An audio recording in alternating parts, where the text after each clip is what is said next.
ప్రపంచాన్ని మా నాన్న నాకు పరిచయం చేశాడు. ఇంత అందమైన ప్రపంచం నాది. నా ప్రపంచమే నన్ను నిర్దాక్షిణ్యంగా సమాజంలో దోషిగా నిలబెట్టింది.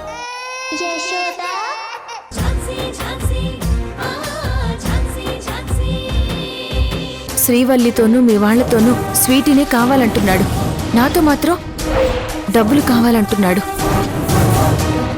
అసలు ఆ రాజయ్య మోటివ్ ఏంటో నాకు అర్థం కావడం లేదు. వాడి మోటివ్ ఏంటో తెలుసుకోకుండానే వాడిని కస్టడీలోకి తీసుకున్నాను. వాడి చేత నిజం చెప్పించే లోపు తాతయ్య వాళ్ళు ఫోన్ చేసి వాడిని వదిలేమని ఫోర్స్ చేశారు. అందుకే వదిలేశాను. వాళ్ళు అసలే పేదరికంలో ఉన్నారు. అసలు స్వీటీని తీసుకెళ్ళి ఏం చేద్దామనుకుంటున్నాడు? ఎంత ఆలోచించినా నాకేం తట్టడం లేదు. ఝాన్సీ గారు, మన దగ్గర ప్రాపర్ ఎవిడెన్స్ లేకుండా ఆ రాజయ్యని ఏమీ చేయలేం. కానీ మీరేం వరీ అవ్వకండి.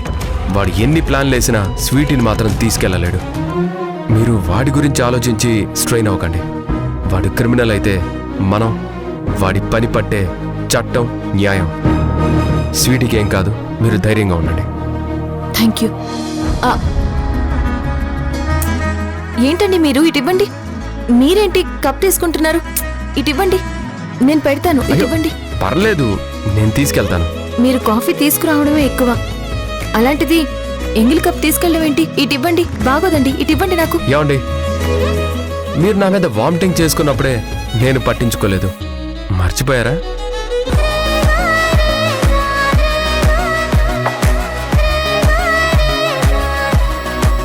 అయినా ఫ్రెండ్స్ మధ్య ఇవేవి ఉండవు ఝాన్సీ గారు. ఆఫ్ కోర్స్, కానీ ఝాన్సీ గారు, మనం ఫ్రెండ్సా కాదా? ముమ్మాటికి ఫ్రెండ్సే. అయితే నన్ను తీసుకెళ్ళివ్వండి, లేదా ఫ్రెండ్స్ కాదని చెప్పండి, ఇక్కడే పెట్టేసి వెళ్ళిపోతాను. లేదు లేదు, మనం ఫ్రెండ్సే. అది చాలా క్లియర్గా ఉన్నారు. మీరేమీ ఆలోచించకుండా ప్రశాంతంగా పడుకోండి. Good night.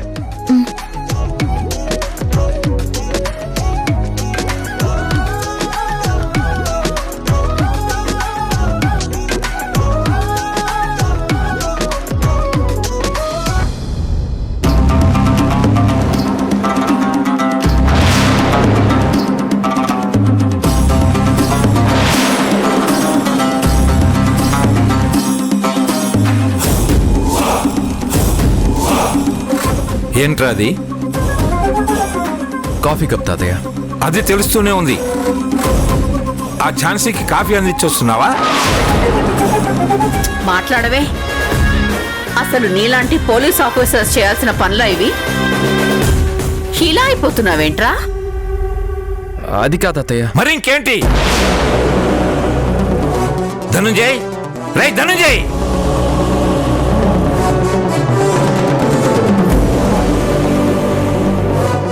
ఏమైంది నాన్న? నీ కొడుకు ఏం చేస్తున్నాడో తెలుసా? ఏం చేశాడు నాన్న? అసలు వాడి చేతిలో ఆ కాఫీ కప్పు ఎందుకుందో అడుగు.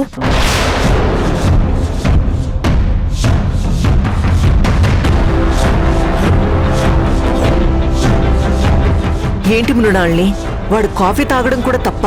అయ్యో వదినా, అసలు నీకు విషయ పరిజ్ఞానం లేదా? అయినా వాడు కాఫీ తాగితే మేమెందుకు అడుగుతాము? మీ కొడుకు సిగ్గు ఎగ్గు వదిలేసి ఒక ఆడదానికి కాఫీ కప్ అందిస్తున్నాడు.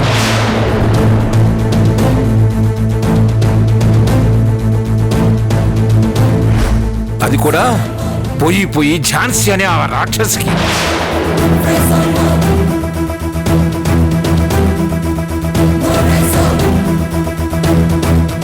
ఎరా, మరి థ్యాంక్స్ పుచ్చుకున్నావా? తాతయ్య, అదేరా, నువ్వు నీ స్థాయిని దిగజార్చుకొని మరీ ఆ ఝాన్సీకి సర్వెంట్లా కాఫీ అందించావు కదా. ఆవిడ గారు థ్యాంక్స్ చెప్పిందా అని అడుగుతున్నాను. ఏంటి గౌతమ్ ఇది? నువ్వు ఝాన్సీకి కాఫీ ఇవ్వడం ఏంటి? అది కాదు నాన్న, తను ఉదయం నుంచి చాలా టైర్డ్గా ఉందని ఇచ్చాను. అయినా ఇలాంటి పనులు చేయడానికి పని మనుషులు ఉన్నారు కదా. లేదంటే తనే పెట్టుకుని తాగుతుంది. అంతేకాని నువ్వెలాంటి పనులు చేయడం ఏంటి? ఇలాంటి పనులు కాదు, ఇలాంటి పరువు తక్కువ పనులు చేయటం ఏమిటి అని అడుగు ధనుంజయ్.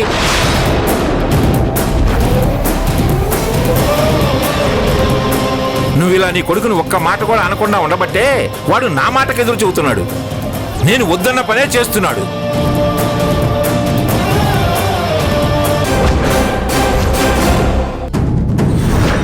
అసలు అనాల్సింది నీ కొడుకుని కాదురా, నిన్ను.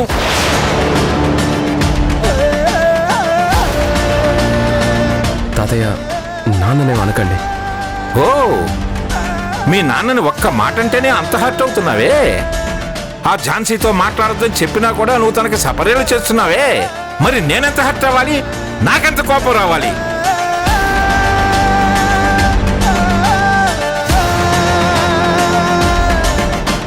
ఇంత రాత్రి పూట ఒక ఆడదాని గదిలోకి ఎందుకు వెళ్ళావు? కాఫీ ఇవ్వడానికి వెళ్ళాడని అంటున్నారు కదా మామయ్య. అది కాదు కమలా, వాడి మనసులో ఏముందో అడుగుతున్నాను.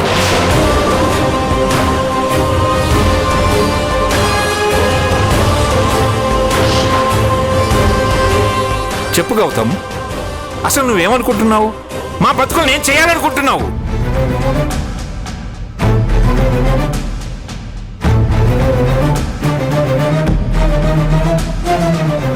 నాన్న, వాడేదో ఝాన్సీ మీద కొద్దిగా కన్సర్న్ చూపిస్తున్నాడు, అంతేకాని మరేం లేదు నాన్న. జాలి దయా కూడా చూపించాల్సిన అవసరం లేదు అని చెప్పు వాడికి. సరే నాన్న, నేను చెప్తాను. నువ్వేం చెబుతావు ఏమిటో నాకు తెలియదు కానీ ఈ ఇంట్లో నేను ఏదైతే జరగకూడదు అనుకున్నానో నీ కొడుకులు అదే చేస్తున్నారు. అందుకే నేను మళ్ళీ మళ్ళీ చెబుతున్నాను, నీ కొడుకు నేను చెప్పిన అమ్మాయినే పెళ్లి చేసుకునేలా చేస్తానని నువ్వు నాకు మాటిచ్చావు, గుర్తుందా? నేను చెప్పిన అమ్మాయినే నీ కొడుకు పెళ్లి చేసుకునేలా చేస్తానని నాకు మాట ఇవ్వరా? గౌతమ్, మీ నిర్ణయానికి కట్టుబడేలా చేసే బాధ్యత నాది.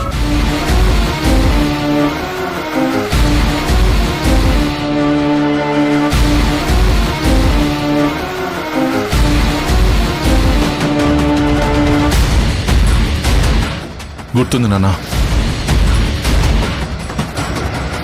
రే గౌతమ్, సంవత్సరం లోపు ఉద్యోగంలో నీ మీదున్న నెగటివ్ని పాజిటివ్ చేసుకుంటానని, నేను చెప్పిన అమ్మాయినే పెళ్లి చేసుకుంటానని నువ్వు కూడా నాకు మాటిచ్చావు, గుర్తుంది కదా? మీరు చెప్పిన అమ్మాయినే పెళ్లి చేసుకుంటానని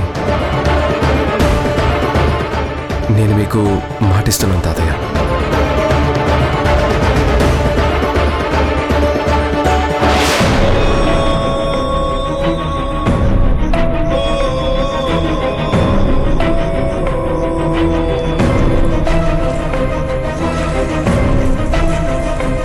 నువ్వు ఇలా ఆడవాళ్ళకి సపర్యలు చేయటం మానేసి నాకేం చెప్పావో దాని గురించి మాత్రమే పాకులాడు. నీ పెళ్లి విషయంలో మీ తండ్రి కొడుకులు ఇద్దరూ నాకు మాటిచ్చారు. ఒకవేళ మాట తప్పితే మీ సంగతేమో గాని మాట తప్పిన మరుక్షణమే ఈ సోమేశ్వరరావు మాత్రం ప్రాణాలతో ఉండడు, గుర్తుంచుకోండి. నాన్న, తాతయ్య,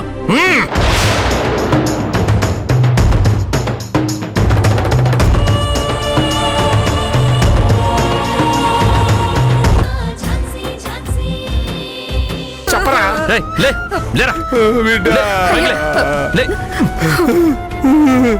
అబ్బో, ఎందుకు ఏడుస్తున్నావు? డబ్బులు ఇస్తానంటున్నారు కదా. ఇస్తా అన్నందుకే ఏడుస్తున్నానయ్యా.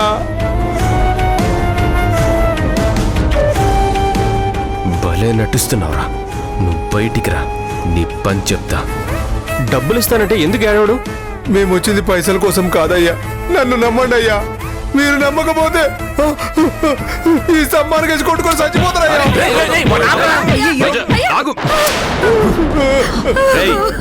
ఏంట్రా నువ్వేంటి పిచ్చుకోవాలేంట్రా? అవయ్యా, నాకు పిచ్చే, బిడ్డ అంటే పిచ్చయ్యా. ఇదొక్క పైసా అవుద్దయ్యా, మా బిడ్డను మాకు ఇవ్వండి చాలు. ముష్టెత్తుకొనైనా మా బిడ్డను మేము మారాణిలా చూసుకుంటామయ్యా. అవయ్యా, గది రోజు కళ్ళల్లో కనపడుతుంది, దాన్ని చూడకుండా ఉండలేకపోతున్నాం. మేము దవాఖానకు వస్తాం, దయచేసి మా బిడ్డని మాకు ఇవ్వండి అయ్యా.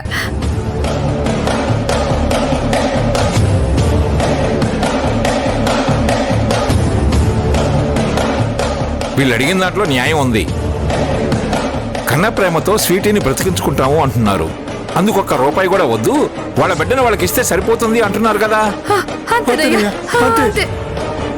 నాకైతే స్వీటీని వాళ్ళకి ఇచ్చేద్దామనిపిస్తుంది.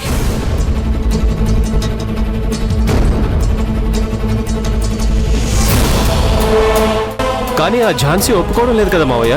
లా పాయింట్స్ అని ఏదేదో చెప్తుంది కదా. ఏం పర్వాలేదు ప్రసాద్, అందుకు నా దగ్గర ఒక ఐడియా ఉంది. ఏంటి మృణాళిని అది? ఏం లేదు డాడ్, కోర్టు ఆర్డర్ ప్రకారం స్వీటీ బాగోగులు చూసుకోవాల్సిన రైట్స్ మనకే ఉన్నాయి. కానీ స్వీటీ విషయంలో ఇలాంటి డెసిషన్ తీసుకోవాలి అనుకున్నప్పుడు దీన్ని కోర్టు దృష్టికి తీసుకెళ్ళాలి. కేర్ టేకర్ గా మహాతల్లి ఝాన్సీ ఉంది కదా, ఇంకా స్పెషల్ గా కోర్టు దృష్టికి తీసుకెళ్ళటం ఎందుకు? నేను చెప్పేది పూర్తిగా వినండి డాడ్. స్వీటీ ట్రీట్మెంట్ కి తన కన్న వాళ్ళు ఒప్పుకోవాలంటే వాళ్ళ బిడ్డని వాళ్ళకే ఇవ్వాలని కండిషన్ పెట్టారు. స్వీటీని రక్షించుకునే క్రమంలో తనని తన కన్నవాళ్లకి తిరిగి ఇచ్చేందుకు మన కుటుంబ సభ్యులందరూ మూకుమ్మడిగా ఏ అభ్యంతరం లేదని లిఖితపూర్వకంగా రాసి కోర్టుకి తెలియజేద్దాం. ఫ్యూచర్లో ఝాన్సీ ఏ చిక్కులు పెట్టినా మనకు అథెంటికేషన్ ఎవిడెన్స్ గా అది ఉపయోగపడుతుంది. తన ఆటలు చెల్లవు.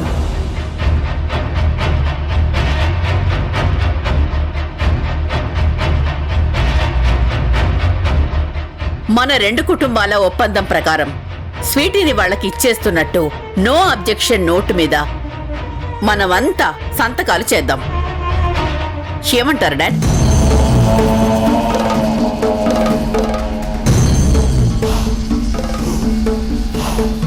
ఇదేదో బానే ఉంది మృణాళిని, అలాగే కానీ. అయ్యో మావయ్య, మనం దీనికి ఒప్పుకోవద్దు. అయినా స్వీటీని వీళ్ళకివ్వడం ఏంటి మావయ్య? కమలా, నువ్వు ఆపుతావా? తాతయ్య, వీళ్ళు స్వీటీ కన్నవాళ్ళు కావచ్చు, కానీ వీళ్ళు పెట్టిన కండిషన్ని ఒక్కసారి అనలైజ్ చేయండి. వీళ్ళకి స్వీటీని ఇస్తేనే ట్రీట్మెంట్ ఒప్పుకుంటాం అంటున్నారు. అసలు కన్నబిడ్డ చావు బ్రతుకుల్లో ఉన్నప్పుడు ఏ తల్లిదండ్రులైనా ఇలా మాట్లాడతారా? మీరే ఆలోచించండి.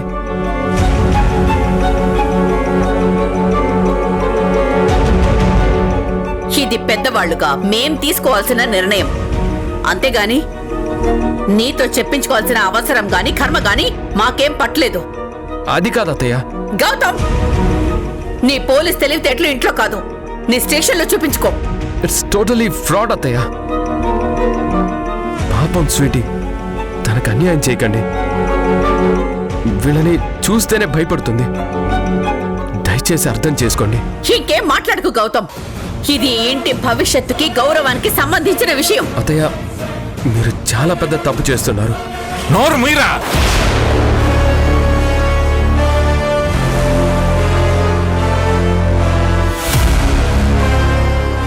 ఓ ఆడదానికి కాఫీ కప్పులు మూసేవాడివి నువ్వు కూడా చెప్తున్నావా? నువ్వెవరి పంతం నెక్కించడానికి మమ్మల్ని తప్పబడుతున్నావురా?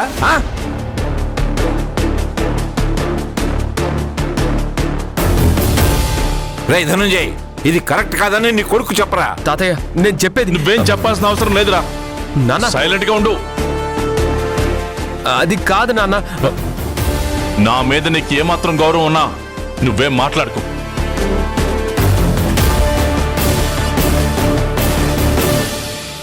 అసలు ఇది ఇల్లా వల్లకాడా?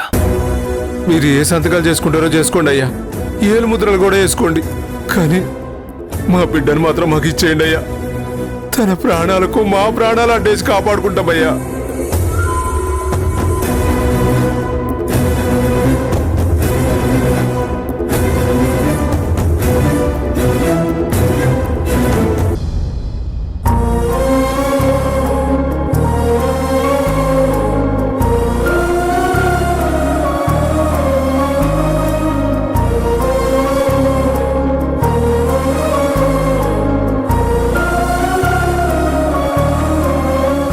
ఎవరైనా కాంటాక్ట్స్ ఇచ్చారా? కాంటాక్ట్స్ ఎవరు ఇవ్వలేదు మేడం.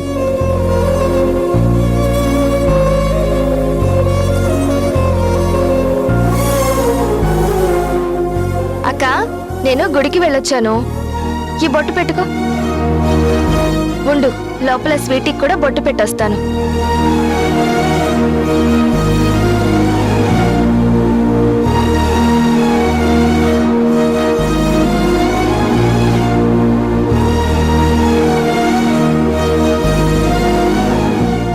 స్వీటీ, ఈ బొట్టు పెట్టుకో.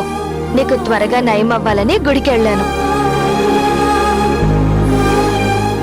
వస్తానిప్పుడే.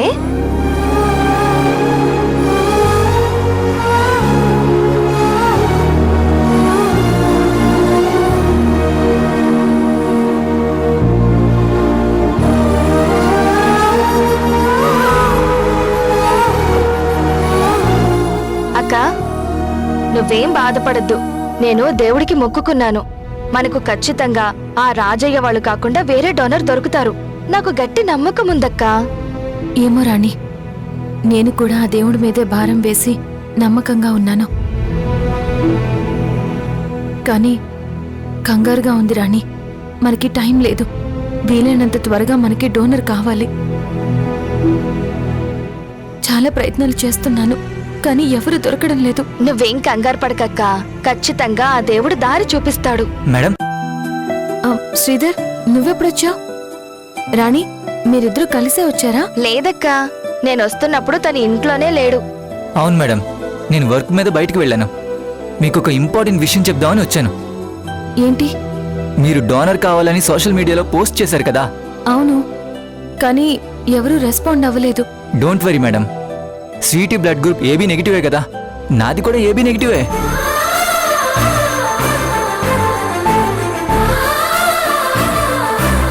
ఇన్నాళ్ళు స్వీటీ బ్లడ్ గ్రూప్ ఏంటని నేను మిమ్మల్ని అడగలేదు, మీరు నాకు చెప్పలేదు. కానీ పోస్ట్ చూశాక నాకు తెలిసింది. అందుకే ఇమ్మీడియట్గా వచ్చేసాను. మేబీ స్వీటీ బోన్ మ్యారోకి నా బోన్ మ్యారో మ్యాచ్ అవచ్చేమో. అక్క, ఆ దేవుడు కరుణించాడు. డోనర్ దొరికారక్కా.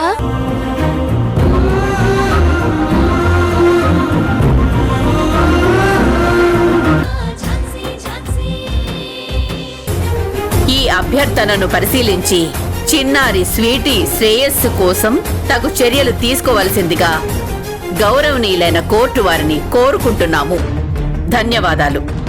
ఇట్లు శ్రీ జీవీఎస్ సోమేశ్వరరావు, రాకేష్ తాతయ్య, శ్రీ జి ధనుంజయ్ రాకేష్ తండ్రి, శ్రీ జి కమల రాకేష్ తల్లి, శ్రీ జి చంద్రమోహన్ రాకేష్ చిన్నాన్న, శ్రీమతి జి పద్మ రాకేష్ చిన్నమ్మ, ఝాన్సీ పిల్లల కేర్ టేకర్. ఇది డాడ్. చాలా బాగుందమ్మా.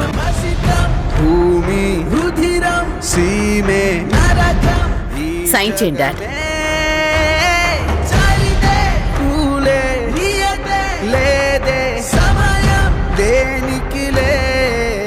రే ధనుంజయ్, సంతకం పెట్టరా.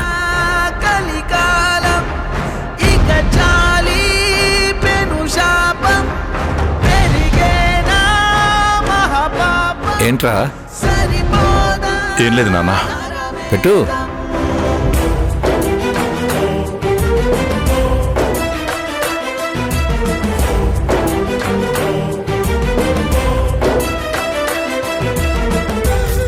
కమలా,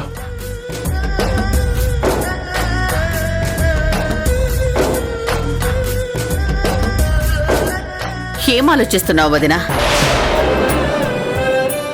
నువ్వు ఆ స్వీటీని మనవరాలు మనవరాలు అంటూ నెత్తిన పెట్టుకుంటున్నావు కదా.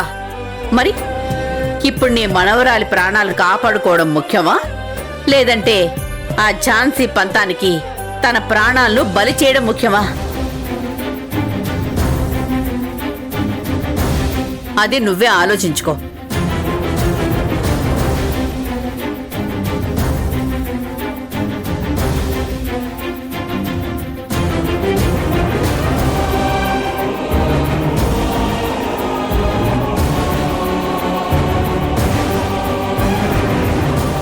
ఝాన్సీ ఇంకా రావడం లేదే. దేవుడా, ఎలాగైనా ఇది ఆగిపోయేలా చెయ్యి. కమలా, సంతకం పెట్టు.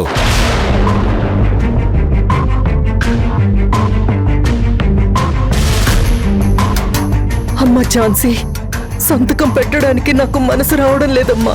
కానీ పెట్టక తప్పడం లేదు. నువ్వు కాపాడుతావన్న ధైర్యంతోనే సంతకం పెడుతున్నాను.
రే చంద్రమోహన్ సంతకం పెట్టు. నాన్న అది చెయ్యి నెప్పెడుతుంది. నోరు మూసుకొని చెప్పింది చెయ్యి. నిన్నేం వ్యాసం రాయమంటం లేదు, సంతకం చేయమంటున్నాను. చెయ్యి.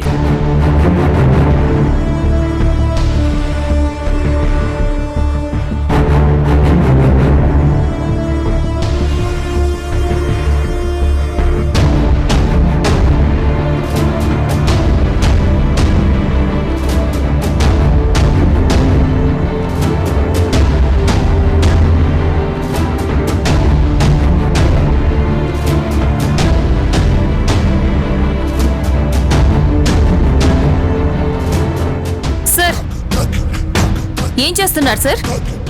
ఏం లేదు, స్వీటీ ట్రీట్మెంట్కి తన కన్నవాళ్ళు ఒప్పుకుంటున్నందుకు గాను వాళ్ళ కండిషన్ మేరకు స్వీటీని వాళ్ళకి అప్పగించడానికి మాకెలాంటి అభ్యంతరం లేదని నో అబ్జెక్షన్ నోట్ని ప్రిపేర్ చేశాం. నా అనుమతి లేకుండా ఎలా ప్రిపేర్ చేస్తారు?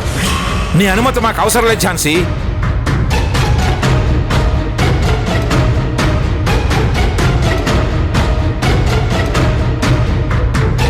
కానీ నిన్ను గుర్తించమని అప్పుడప్పుడు నోరు పారేసుకుంటుంటావు కదా, అందుకే నిన్ను మా కుటుంబానికి ఆగర్భ శత్రువుగా గుర్తించాం.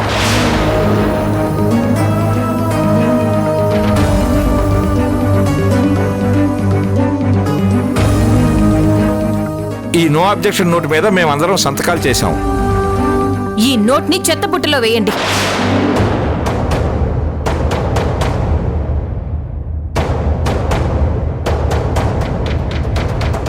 నేనుండగా స్వీటీని వీళ్ళకిద్దాం అనుకోవడం ఏంటి? మరి మమ్మల్ని ఏం చేయమంటావు? స్వీటీకి వెంటనే ట్రీట్మెంట్ స్టార్ట్ చేయాలని చెప్పింది నువ్వే కదా. రోజులు గడుస్తున్న కొద్దీ తనకేమవుతుందో, మళ్ళీ నా పరువు ఎక్కడ పోతుందోనని నేనెంత బాధపడుతున్నానో నీకేం తెలుసు? అయినా స్వీటీ ప్రాణాల కన్నా నీకు పంతం పట్టుదలలే ఎక్కువైపోయాయా? నువ్వేమిటో నిరూపించుకోవడానికి పసిదాని ప్రాణాలనే ఫణంగా పెడుతున్నావా?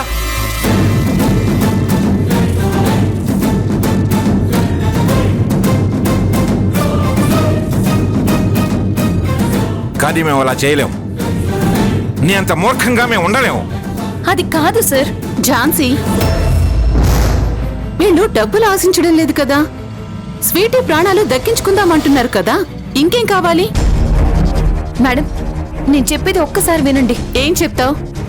అయినా స్వీటీకి జన్మనిచ్చింది వీళ్ళు. ఇప్పుడు ట్రీట్మెంట్కి ఒప్పుకొని పునర్జన్మనిస్తానంటున్నది కూడా వీళ్లే. అదే అర్థం చేసుకో.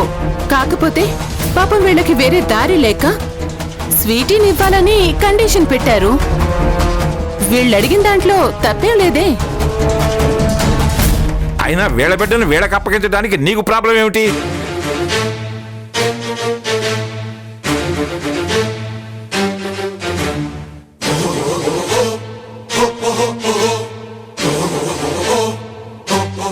తనను నువ్వేమన్నా కన్నావా? లేదు కదా. కానీ అంతకన్నా ఎక్కువ అనుబంధం నాకుంది. నా ప్రాణానికి ప్రాణంగా పెంచుకున్నాను. అంతేకాకుండా చట్ట ప్రకారం వీళ్ళకి తన మీద ఏ హక్కు లేదు. అది కాదు ఝాన్సీ, న్యాయంగా వాళ్ళ బిడ్డ వాళ్ళకే చెందుతుంది కదా. ముందు నువ్వు ఆ సెక్షన్ల సంఖ్యల నుంచి చట్టాల నుంచి బయటకు వచ్చి ఆలోచించు. అలాగే ఆలోచించేదాన్ని సార్. నిజమే, స్వీటీ కండిషన్ చాలా క్రిటికల్ గా ఉంది. ఇప్పుడున్న సిచ్యువేషన్లో ప్రతి నిమిషం చాలా వాల్యుబుల్. స్వీటీ ట్రీట్మెంట్ కోసం తనని వాళ్ళ కన్న వాళ్ళకి ఇచ్చేదాన్ని. కానీ ఈ రాజయ్య మీరనుకున్నంత మంచివాడు కాదు సార్. అసలు వీడు మనిషే కాదు. ఏం మాట్లాడుతున్నావు నువ్వు అసలు? అంటే నీకు నచ్చిన వాళ్ళు, నీ మాట వినేవాళ్ళు మాత్రమే మనుషులు, మంచివాళ్ళు అంటావా? లేదంటే చెడ్డవాళ్ళా? ఇవన్నీ పక్కన పెట్టు, ముందు నీ గురించి చెప్పు.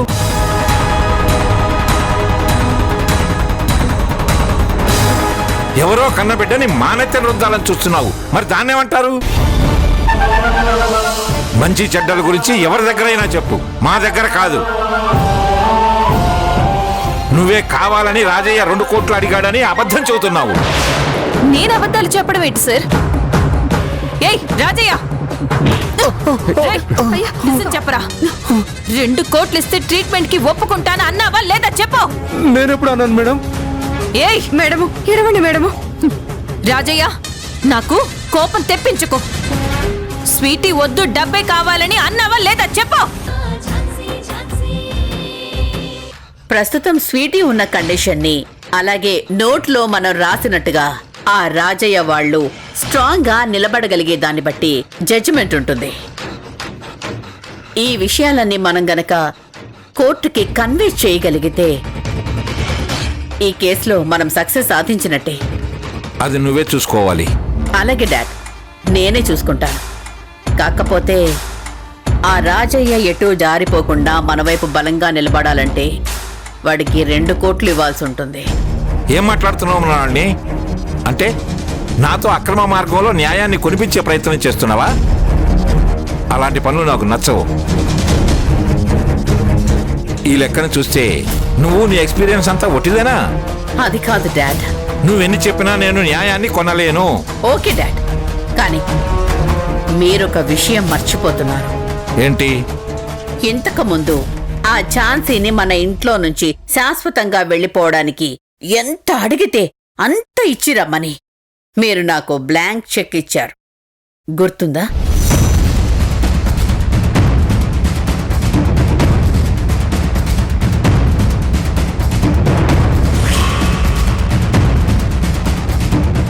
మరి దాన్నేమంటారు డాడ్? అంటే అప్పుడు ఝాన్సీ డబ్బులు ఆశించి ఇదంతా చేస్తుందేమో అనుకున్నాను. అందుకే ఆ డబ్బులేవో తన మొహాన్ని కొడితే వెళ్ళిపోతుందేమోనని అలా చేశాను. ఇది కూడా అలాగే అనుకోండి డాడ్. పోనీ స్వీటీ ట్రీట్మెంట్ కోసం వేరే డోనర్ని వెతికి తీసుకొచ్చామే అనుకోండి. ఆ డోనర్కి మనమే డబ్బులు ఇవ్వాలి కదా. అవును, డోనర్కి ఇచ్చినట్టే ఇప్పుడు రాజీకి ఇస్తున్నాం అనుకోండి. డాడ్, మనం చేసేది తప్పు కాదు, మోసం అంతకన్నా కాదు. మనకు కావలసింది ఏదో ఒక విధంగా ఆ స్వీటీని వదిలించుకోవడం, అలాగే దాని ప్రాణం కాపాడుకోవడం కూడా. దాని ఖరీదు ఈ 2 కోట్లు అనుకోండి. న్యాయాన్ని కొంటున్నామని మీరు గిల్టీగా ఫీల్ అవ్వకండి. వాళ్ళకి గిఫ్ట్ ఇస్తున్నాం అనుకోండి. 1 నెలలో మన కంపెనీలోంచి బయటకొచ్చే స్క్రాప్ నమ్మితే 2 కోట్లు వస్తుంది కదా డాడ్. ఎందుకు ఇంకా ఆలోచిస్తున్నారు? మనం వదిలించుకోవాల్సింది ఫ్యాక్టరీలో ఉన్న స్క్రాప్నే కాదు, ఇంట్లో ఉన్న చెత్తను కూడా. వాళ్లకు డబ్బులు ఇవ్వడం మీకు ఇష్టం లేకపోతే చెప్పండి, అదేదో నేనే ఇస్తాను. నువ్వేం ఇవ్వక్కర్లేదు, నేనే ఇస్తాను. That's my dad. సరే, డబ్బులు ఎప్పుడు ఇవ్వాలో చెప్పు. ఇప్పుడే కాదు, దానికి కొంచెం టైం ఉంది డాడ్. మళ్ళీ టైం అంటావేంటి? ఏం లేదు డాడ్, ముందే ఆ రాజయ్య చేతికి డబ్బు అందితే వాడు మారే ఛాన్స్ ఉంది. అవసరం అవకాశాన్ని ఎలా వాడుకోవాలో వాడికి బాగా తెలుసు. వాడికి జిత్తుల మారే నక్క వినయం నటిస్తూనే ప్లేట్ మార్చేస్తాడు. వాణ్ణస్సలు నమ్మలేం. అందుకే ఫస్ట్ స్వీటీ విషయంలో జడ్జిమెంట్ రావాలి, తనకి ట్రీట్మెంట్ జరగాలి. ఆ రాజయ్య తనని మన ఇంటి నుంచి వాడి ఇంటికి తీసుకెళ్లిపోవాలి. ఆ ఝాన్సీ గర్వం నేల కూలాలి. అప్పుడు ఆ రాజయ్యకి 2 కోట్లు కాదు డాడ్, మీకు తోచినంత ఇవ్వండి. సరే, నీ ఇష్టం. నువ్వేం చేయాలనుకుంటున్నావో అది చెయ్యి. కానీ వాళ్ళు ఇంటి నుంచి బయటికి వెళ్ళేంత వరకు నాకు మాత్రం మనశ్శాంతి ఉండదు.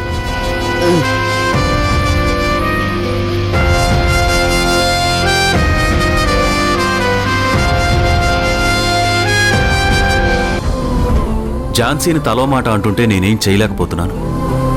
అసలు నిజం చెప్పాలంటే ఆ పేపర్స్ మీద సంతకం చేయకుండా వాళ్ళని కడిగి పారేద్దాం అనుకున్నానురా. కానీ మీ బాబాయికి వాళ్ళు అవకాశం ఇవ్వలేదు. తప్పక తప్పించుకునే దారి లేక ఆ నో అబ్జెక్షన్ నోట్ మీద సంతకం చేశాను. కానీ గౌతమ్, ఆ నోట్ చెల్లకూడదు. స్వీటీని ఆ రాజయ్య వాళ్ళకి అప్పగించకూడదు. అవును బాబాయ్, ఆ రాజయ్య పోరంబోకు. ఖచ్చితంగా వాడిలా చేయటం వెనక ఏదో కుట్ర ఉందనిపిస్తుంది. కానీ అదేంటో అర్థం కావడం లేదు. నువ్వు ఝాన్సీకి అండగా ఉండకూడదని మీ తాతయ్య అంటున్నారు. కానీ నువ్వెప్పుడూ న్యాయం వైపు ఉండాలి నాన్న. అంటే ఝాన్సీ వైపు ఉండాలి. అలా అయితేనే స్వీటీ క్షేమంగా ఉంటుంది, మన ఇంట్లోనే ఉంటుంది. ఇప్పుడు ఝాన్సీ బలం, ధైర్యం అన్నీ నువ్వేరా. తనకి నీ అండుంటే చాలురా, ఖచ్చితంగా తనదే గెలుపు. అందుకే చెప్తున్నానురా, ఎట్టి పరిస్థితుల్లోనూ నువ్వు ఝాన్సీని ఒంటరిని చేయకు. ఎన్ని కష్టాలు వచ్చినా సరే తనకి తోడుగా నిలబడు. అర్థమైందా? అలాగే బాబాయ్. ఇప్పుడే కాదు, ఎప్పుడు ఝాన్సీ నాలో సగభాగమే. తన కష్టాల్లోనూ ఆనందంలోనూ నేనుంటాను. చాలా సంతోషం రా.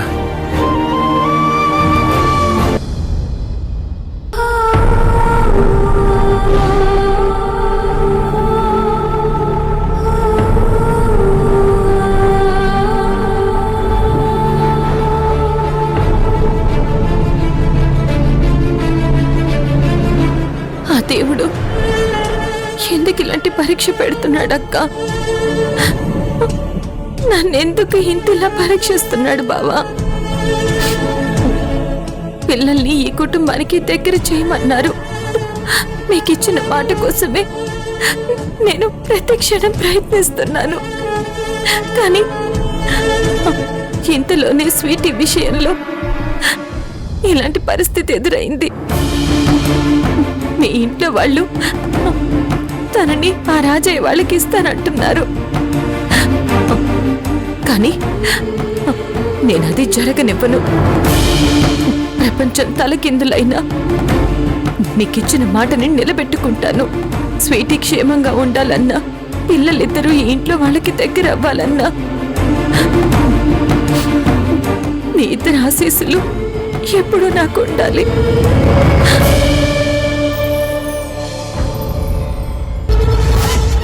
అయ్యో పాపం, లాయర్ ఝాన్సీ గారు ఏడుస్తున్నారు. అయినా ఇదేం బాలేదు. అందరి ముందు ధైర్యంగా పొగరుగా మాట్లాడి ఇలా మూలకొచ్చి ఒంటరిగా ఏడవడం ఏంటి?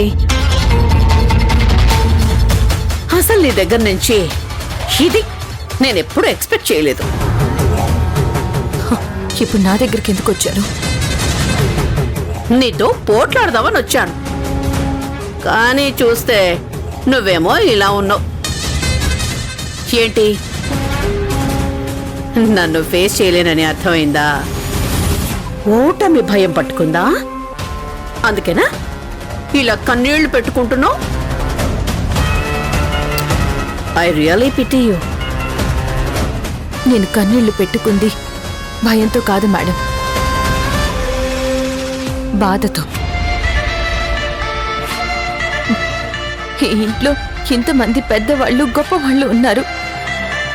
ఎప్పటికైనా పిల్లల్ని దగ్గరికి తీసుకుంటారు అనుకున్నాను.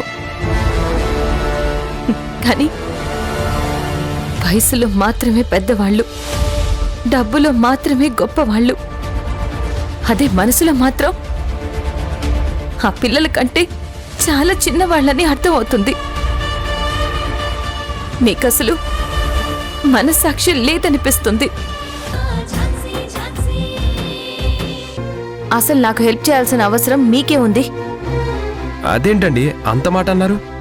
మీరెవరు? నా ఫ్రెండ్. ఫ్రెండ్ బాగోగులు చూసుకోవాల్సిన బాధ్యత నాదే కదా. మీరు మరీ ఎక్కువ చేస్తున్నారు. అదేం లేదే, మీకలా అనిపిస్తుందేమో. నాకు చాలా ఇరిటేటింగ్గా ఉంది. ఓహ్ అవునా? అయితే కారులో కూర్చొని కూడా ఇరిటేట్ అవ్వచ్చు. నేనేం డిస్టర్బ్ చేయను, రండి. అసలు మీరేమనుకుంటున్నారు? మిమ్మల్ని చూస్తేనే నాకు కోపంగా ఉంది. రియలీ? ఎందుకు? మీరు నాకు హెల్ప్ చేస్తున్నాను అనే భ్రమలో ఉన్నారు, అంతేకాని ఏ హెల్ప్ చేయడం లేదు.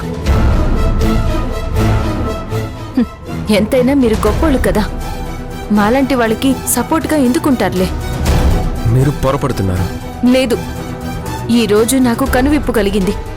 మీ గొప్ప మనసేంటో అర్థమైంది. పిల్లలు మీ అన్న పిల్లలని వాళ్ళ మీద నాకెంత బాధ్యత ఉందో మీకు కూడా అంతే బాధ్యత ఉందంటారు కదా. మరి మీ వాళ్ళు స్వీటీని ఆ రాజయ్య వాళ్ళకి ఇవ్వడానికి పూనుకుంటుంటే మీ బాధ్యత ఏమైంది? మర్చిపోయారా? లేదా మేము ఎలా పోతే మీకేంటన్నా అనుకున్నారా? అది కాదండి. ఏది కాదండి? ఏది కాదు? మీ వాళ్ళు స్వీటీని నా నుంచి దూరం చేసే కార్యక్రమానికి మీరు పోలీస్ బందోబస్తుగా దగ్గరుండి మరీ చేయించారు కదా, మళ్ళీ ఇప్పుడొచ్చి ఏమీ తెలియనట్టు అమాయకంగా నాతో మాటలు కలుపుతున్నారు. మీరు బందోబస్తు ఇవ్వాల్సింది నాకు కాదు, మీ వాళ్ళు చేసే గొప్ప గొప్ప కార్యక్రమాలకి మీ పోలీస్ బందోబస్తు ఇవ్వండి. ఎందుకు మీ వర్షంలోనే మాట్లాడతారు? నేను చెప్పేది కూడా కాస్త వినండి. వద్దు సార్, వద్దు. మీరు నాకు చెప్పాల్సింది ఏం లేదు, నేను వినాల్సింది ఏం లేదు.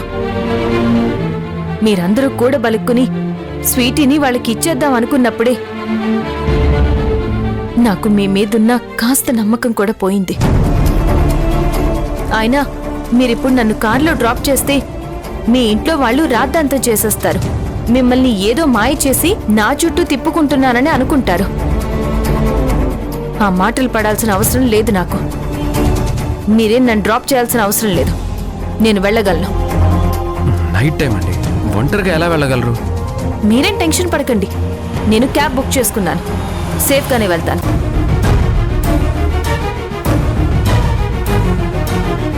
మీరేదైనా హెల్ప్ చేయాలనుకుంటే స్వీటీని ఆ రాజయ్య వాళ్ళకి అప్పగించకుండా చేయండి. అంతేకాని నన్ను డ్రాప్ చేయడం, పికప్ చేయడం కాదు.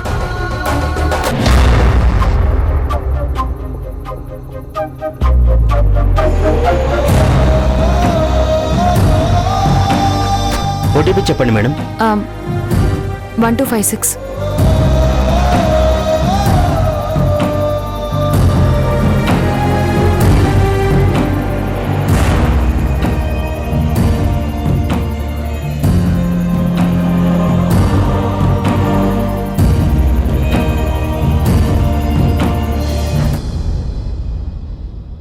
ఆల్రెడీ ఝాన్సీ మామయ్య పెద్దరికాన్ని పడగొట్టి కోర్టు ద్వారా పిల్లలు ఇంటికొస్తున్నారు అన్నప్పుడే ఆయన పరువు బజార్న పడింది.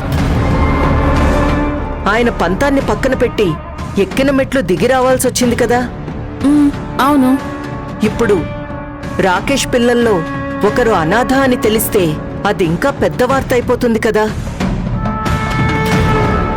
ఇలాంటి పరిస్థితుల్లో బయట లాయర్ని పెట్టుకుంటే సొసైటీలో అనవసర ప్రచారం జరుగుతుంది కదా. అవును, సోషల్ మీడియాలో అయితే హల్చల్ చేసేస్తుంది. అందుకే మామయ్య ఇవన్నీ ఆలోచించి ఆయనకి నచ్చినా నచ్చకపోయినా ఈ కేసుని మృణాల్నికే అప్పచెప్పారు. నువ్వు చెప్పిందంతా నిజమే కదా? ఈ ఇంటికి కోడలిగా నీకంటే ముందు నేనొచ్చాను. మామయ్య గురించి నాకు బాగా తెలుసు. మరైతే గౌతమ్ కేసు కూడా మృణాలినికే అప్పగించారు కదా? అప్పుడు కూడా మావయ్య ఉద్దేశం ఇదే. కానీ మృణాల్నికి తనేంటో నిరూపించుకోవడానికి వచ్చిన అవకాశం అది. దాన్ని ఝాన్సీ గద్దలా తన్నుకుపోయిందని అప్పట్నుంచి మృణాల్ని ఝాన్సీ మీద పగబట్టింది. ఇప్పుడు స్వీటీ కేసు మృణాల్నికొచ్చిన మరో అవకాశం. దీన్ని జాగ్రత్తగా ఉపయోగించుకొని మావయ్య గారికి దగ్గరవ్వాలని చూస్తుంది. కానీ తనకి తెలియని విషయం ఏంటంటే మావయ్యకి పరువు ప్రతిష్టల కన్నా ఏది ఎక్కువ కాదు అని. ఆయన దృష్టిలో ఆడవాళ్ల స్థానం వంటగది మాత్రమే. అది దాటి బయటకొస్తే ఆయన మనసులో నుంచి కూడా బయటకొచ్చినట్టే. అర్థమైందా? అర్థమైందక్కా.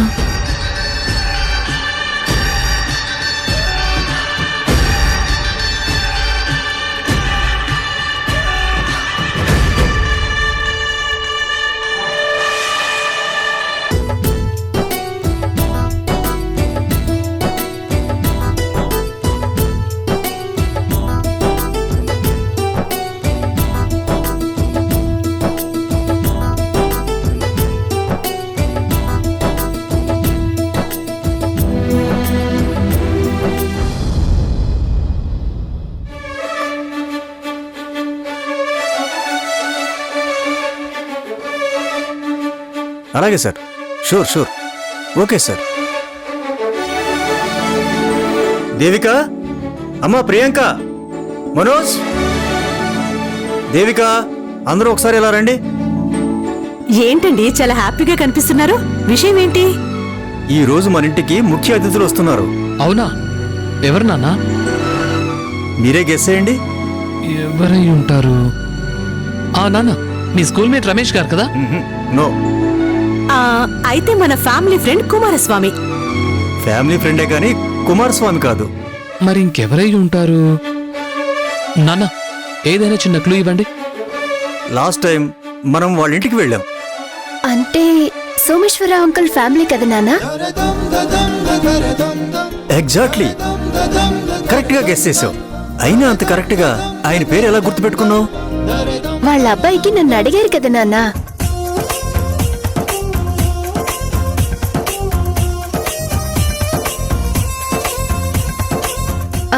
ఎందుకు నవ్వుతున్నారు? చంపేసావు సిస్టర్. నిన్ను అడిగింది వాళ్ళ అబ్బాయి కాదు, వాళ్ళ మనవడికి. It's okay bro. డాడ్, ఇప్పుడు వాళ్ళు ఎందుకు వస్తున్నారు? నువ్వేం కంగారు పడకు. వాళ్ళు నిన్ను చూడ్డానికో పెళ్లి విషయం మాట్లాడడానికో రావడం లేదు. మనం ఇన్వైట్ చేశాం కాబట్టి క్యాజువల్ గా లంచ్కి వస్తున్నారంతే. ఓకే, అవునా? ఒకవేళ వాళ్ళు వచ్చినప్పుడు నీకు ఇబ్బందిగా ఉందనుకుంటే నువ్వు ఇంట్లో ఉండాలని ఏమీ లేదు. నీ ఫ్రెండ్స్తో అలా బయటికి వెళ్ళొచ్చు. అది నీ ఇష్టం అమ్మా. లేదు డాడ్, నేనెలాగూ వాళ్ళ ఇంటికి రాలేదు కదా. ఇప్పుడు కూడా వాళ్ళని కలుసుకోకపోతే బాగోదు. మీకు కూడా చిన్నతనంగా ఉంటుంది. అందుకే నేను కూడా మీతో పాటు ఇంట్లోనే ఉంటాను. దగ్గరుండి నేనే ఇన్వైట్ చేస్తాను. చాలా థ్యాంక్స్ అమ్మా. అందుకే నువ్వంటే మా అందరికీ అంత ప్రేమ. ఓకే ఓకే ఓకే, రెస్పెక్ట్ చాలా ఎక్కువైందనుకుంటాను. దేవిక, మనం వాళ్ళ ఇంటికి వెళ్ళినప్పుడు వాళ్ళు మనకి రుచికరమైన వంటలు వడ్డించి చాలా బాగా ట్రీట్ చేశారు కదా? అవునా? ఆ ఆంటీ చాలా బాగా వంట చేశారు. ఇప్పుడు మనం కూడా అంతకన్నా బాగా వంటలు చేసి వచ్చిన వాళ్ళని అబ్బురపరచాలి. ఓకేనా? ఓకేనండి, మీరేం వరి అవ్వకండి. డాడ్, మీరు ఒప్పుకుంటే నేనే స్వయంగా వంట చేస్తాను. అయితే వాళ్ళు మన ఇంటికి రావటం ఇదే ఆకరిస్తారు.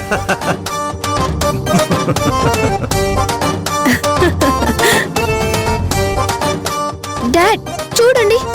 రే మనోజ్, ప్రియాంక వంటలు చాలా బాగా చేస్తుంది తెలుసా? నాకు తెలుసు నాన్న, ఏదో ఆట పట్టిద్దామని అలా అన్నానంతే. సరేనమ్మా, నువ్వే చెయ్యి. థ్యాంక్ యూ నాన్న. అమ్మా పద. సిస్టర్, ఉప్పు అనుకుని చక్కెరేసేవు. నిన్ను ఆగురా, ఆగు. ఏం చేస్తానో చూడు. జాగ్రత్త నేను.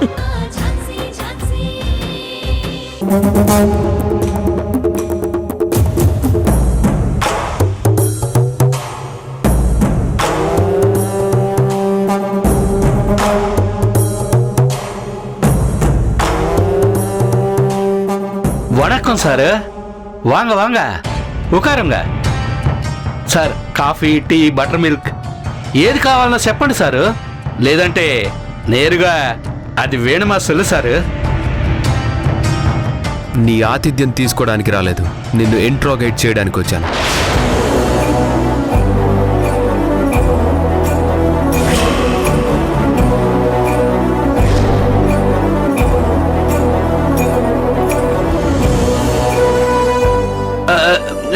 అదేంటి సారు అంత పెద్ద మాట అన్నారు?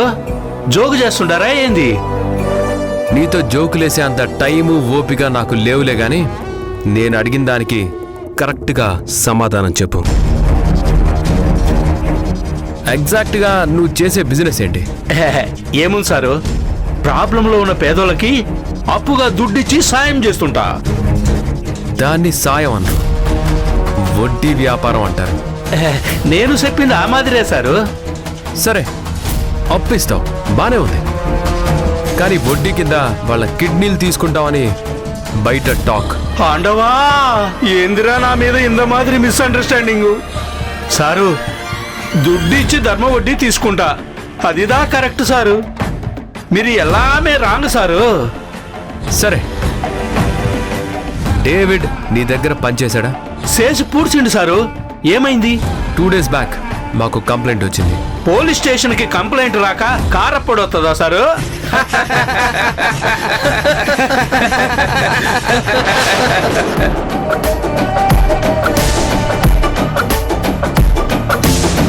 అయినా ఇదెంత నాకెందుకు చెప్పి పూడుస్తున్నారు? డేవిడ్ మిస్ అయిన ఆడపిల్లల్ని ఎత్తుకుపోతున్నట్లు ముంబై రైల్వే స్టేషన్లో ఉన్న సీసీ కెమెరాల్లో రికార్డ్ అయింది.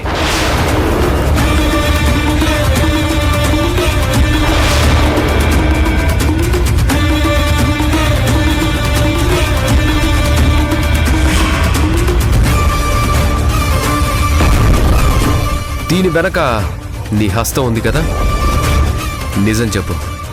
ఎంత పెద్ద మాట అనేసినారు సారు.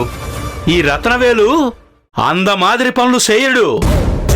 నేను కడిగిన ముత్యం మాదిరి.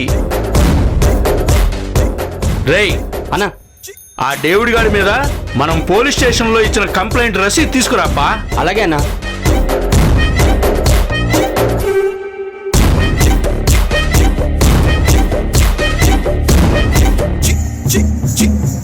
సారు, వాడు సీసీ కెమెరాలో ఎప్పుడు సిక్కిండు? జూలై 28. ఆడి మీద నేను ఏప్రిల్ 30న స్టేషన్లో కంప్లైంట్ ఇచ్చి పూడ్చినాను. చూడండి సారు.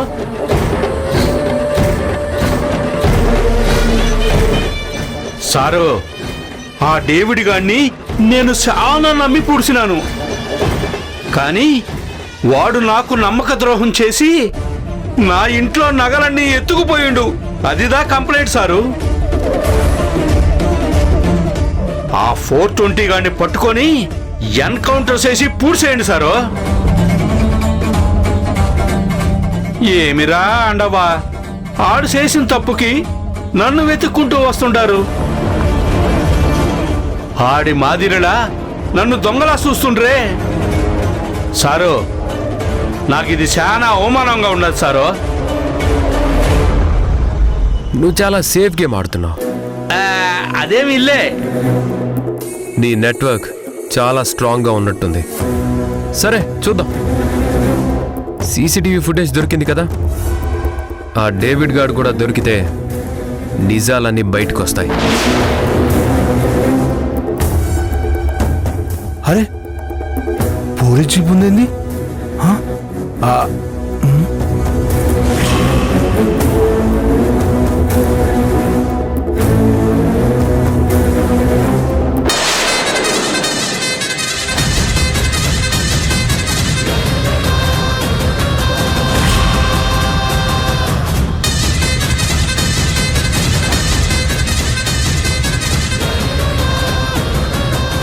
ఇందులో నీ హస్తం ఉందని తెలియాలి. అప్పుడు నేనేంటో చూపిస్తా. దొరికేస్తామేమో.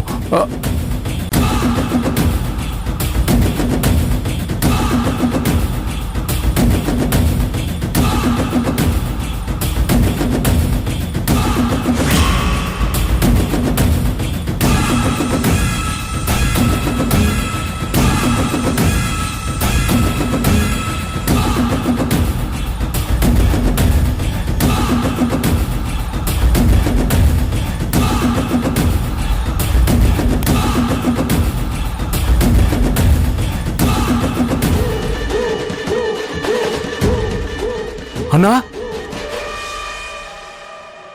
ఆ ఎస్ఐ గౌతమ్ సారు ఈడికెందుకు వచ్చిండు? ఆ సారు చాలా స్ట్రిక్టు. ఆవలిస్తే పేగులు లెక్క పెట్టే రకం. రే రాజుగా, ఇంత మాదిరి పోలీసుల్ని నేను చాలా మందిని చూసి పూడ్చినాను, తెలీదా? రేయ్, ఒకడికి దుడ్డు వీక్నెస్, ఇంకొకడికి ఫ్యామిలీ వీక్నెస్, ఇంకొకడికి ప్రమోషన్ వీక్నెస్. ఇంత మాదిరి ఎవడి వీక్నెస్ వాడిది సపరేట్గా ఉంటదప్ప.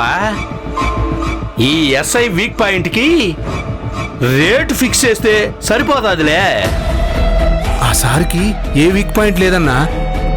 అన్యాయం అని తెలిస్తే చాలు పులిలా పంజా ఇసురుతాడు. అందుకే నేను చాలా తెలివిగా ఆ సార్ కంటపడకుండా ఉంటున్నా. అది ఇడిచేయప్ప. ముందు నీకు అప్పచెప్పిన పనేమైందో అది చెప్పి పూడుసు. నేను గా పని మీదే ఉన్నా అన్నా. మరి బెడ్డేదప్ప? కేసు అంటుంది కదన్నా. నా తరపున గా మృణాల్ని మేడం వాదిస్తుర్రు. ఆ మేడం వాదిస్తే కేసు గెలిచినట్టే. ఈ విషయం నాకు ఫోన్లో చెప్పి పూడ్చినావు కదా, మళ్ళీ అన్న మాదిరే చెప్తావేంటప్ప నువ్వు? నువ్వు నమ్ముతావో లేదో అని కలిసి చెప్పనికే వచ్చినా అన్నా. రేయ్, నువ్వు ఎన్ని స్టోరీలైనా చెప్పి పూడ్చు, నేను ఎంట. కానీ బిడ్డను మాత్రం నేను చెప్పిన డేట్కి నాకు అప్పచెప్పాలి, సరియా? అట్నే అన్నా. రేయ్, ఒకవేళ నువ్వు బిడ్డను మాత్రం నాకు తెచ్చివ్వకపోతే జ్ఞాపకం ఇరుకా ఇరుక్కున్నా అన్న, చాలా బాగా ఇరుక్కున్నా. సరిపో. అన్న వస్తా.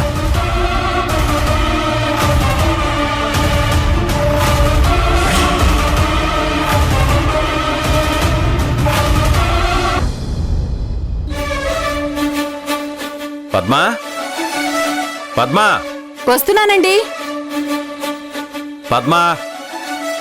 వస్తున్నా.